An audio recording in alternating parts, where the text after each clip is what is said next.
سر خود پیشت ضمانت میمونم. او قدر پول کشیده نمیتونی.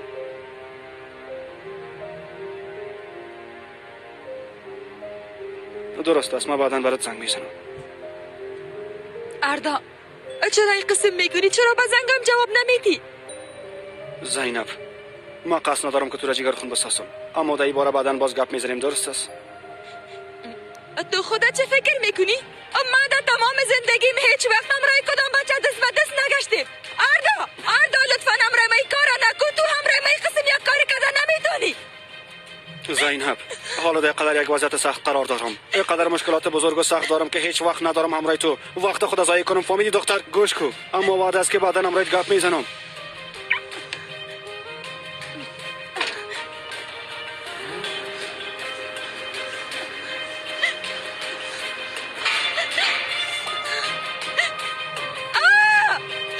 خدا لعنتت کنه احمق.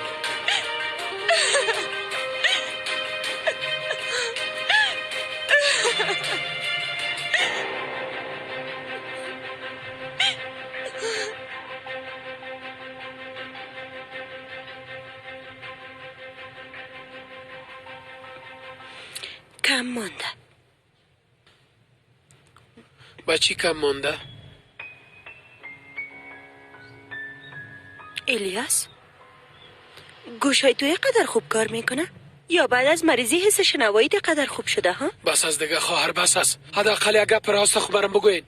تو همراه ما چی مشکل داری ها؟ بعد از این خو هیچ مشکلی ندارم. فهمیدی؟ هیچ مشکلی در ندارم. بینتان چی است که زر زر زر با هم گپ زده میرین احمقا؟ با تو چی ها؟ ما گپ زدن نمیتونیم. هر چیزی که بخوایم دربارش گپ میزنیم. با تو چی؟ حالا درست است. افسون،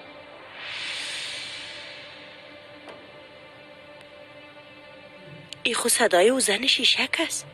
افسون گفتم بیرون جا.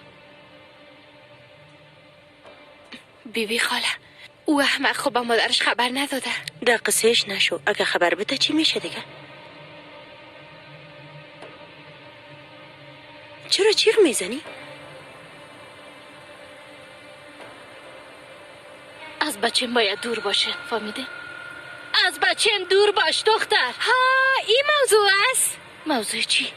کدام موضوع در بین نیست. گپ مرا باید قبول کنی، به بچم ضرر نرسانی، فهمیدی؟ کدام مشکل دگام داری؟ کدام چیز دگام میخوایی یا خلاص شد؟ نه خیر، خلاص نمیشه. موضوعی که در بین ماست هیچ وقت خلاص نمیشه. تو چی فکر کردی ها؟ از زندان بیرون شدی، در بیرون راحت و آزاد هستی، فکر کردی نجات پیدا کردی. دعوای ما هنوز خلاص نشده، فهمیدی؟ تو را زندانی میسازم، تمام شما را تباه میسازم، فهمیده؟ نه